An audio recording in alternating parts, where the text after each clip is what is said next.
The first thing we're going to do is just apply a little bit of moisturizer all over the skin. Now, as you can see, and as we go along, that Beth's skin is almost perfect to begin with. So all we're going to be doing here is enhancing and brightening the complexion a little bit. And because she just reminds me so much of Lily Collins, hence the inspiration for this tutorial. So I'm going to apply some cream foundation to the face, and I'm applying this pretty much all over with a foundation brush, and this is some mud foundation that I'm applying. So just going to dot it all over the face, and then I'm going to take a damp beauty blender sponge and begin to smooth this out. And the mud foundation is absolutely amazing. So you're going to take the beauty blender with a tiny bit of the foundation on it to begin with and just bounce this off the face, because the beauty blender does everything for you. It blends the entire thing. Okay, so just blend, blend, blend. And don't forget to put a tiny bit on the eyelids as well if you've got discoloration there. The next thing we're going to do is brighten up underneath the eye area, and you've seen this in other tutorials that I've done, but this time we're going to do it on Lovely Beth. So as you can see, there's a shade here, a foundation that we're using, which is around about a shade or two lighter than Beth's complexion. And I'm doing it underneath the eyes, extending it out, bridge of the nose and the tip of the chin. And then we'll take the same procedure with the Beauty Blender sponge to just kind of blend and sort of melt this into the skin a little bit better. And this just really acts as that kind of Kim Kardashian glow where the inside portion of the face is much lighter than the rest. So blend away, and as you can see that I've decided to block most of the vision, but you can see from that section here now that there is quite a bit of brightness there. So now I'm going to set this with powder and a puff, and I'm using a pink powder here under the eyes just for extra brightness, and this is by Bandy. I'm doing this down the bridge of the nose, and we're also going to leave this powder on the skin because we're going to do eyes in a second, so any fallout will catch here and then we can sweep it away. I'm then using another pressed loose powder here that's the same shade as the foundation, which is by Bandy, and we're just setting the rest of the makeup here. Okay, never use enough powder, that's what I say, because this powder with a puff sets the makeup, so it's going to be there all day long, which we love. Now I'm just sweeping off any excess with a powder brush. This is actually a blusher brush. So next I'm going to start to fill in the eyebrows slightly, because Lily Collins has very thick eyebrows, and while I didn't want to overdraw them and kind of over make them too thick, if that makes sense. That wasn't very good English, but you get the point. And I'm also going to extend the tip, and you can see this a little bit better on the other side. Now there's no real arch here. You can see that I'm following what we've already got. I'm not overarching it. I'm keeping it more in a straight line because it tends to be, I think, more youthful. Not that Beth needs to look more youthful, but it's just a softer look on the face. So the more sort of less arched the brow is, the better.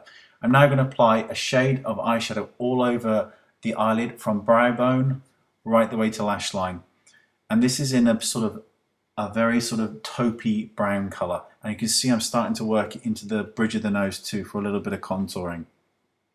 I'm then going to take a slightly deeper shade than this, and I'm going to be applying that on the lid as well.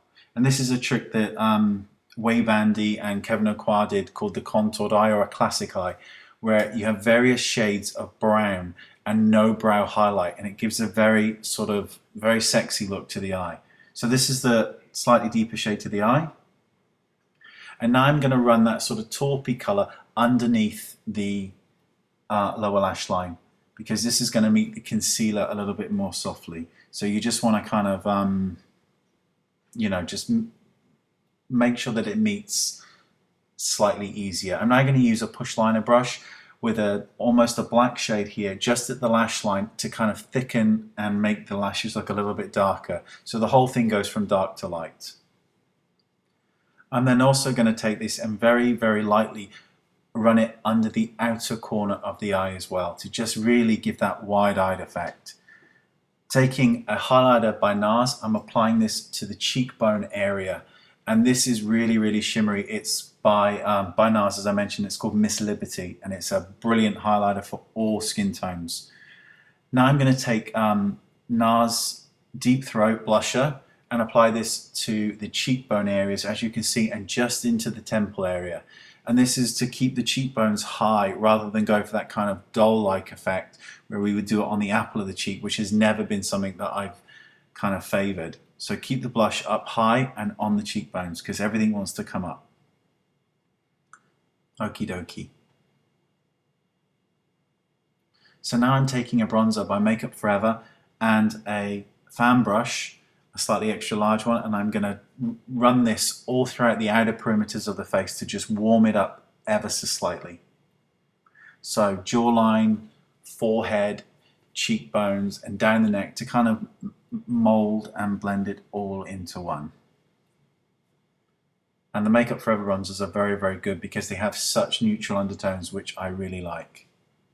So now we're going to fill in the lips slightly, and I'm starting from the outside corner because I want these to be slightly deeper at the outside corner and then kind of bleed into nothing. And because Beth has very pigmented lips naturally, we're going to beige these out and make them a much more neutral beige lip.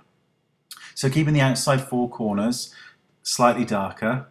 I'm then going to apply a lipstick by Makeup Forever Rouge Artist Intense, and all the information on the products are in the description bar. And we're just going to make this lip a little bit more flesh toned. And because Beth has such great eyes, she can pull this look off very, very easily. Okay, we're nearly finished. So just going to put a little bit more on the upper lip and blend it all in, and then you'll get to see a before and after. And again, you can see here that I've stayed within the lip line. There can be a tendency to go outside, which you really want to kind of refrain from. So mascara comes next. Upper lashes and then lower lashes, and then you will see the before and after. So thanks for watching. I hope you enjoyed it. I think this is a very natural, neutral look that can be worn on all ages. So thanks for watching. Here's the before and here's the after, and take care. Thank you. Bye-bye.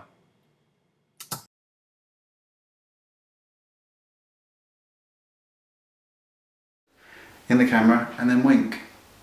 One wink like that. Go on, do it. Quick wink. I don't know if she can wink. There you go.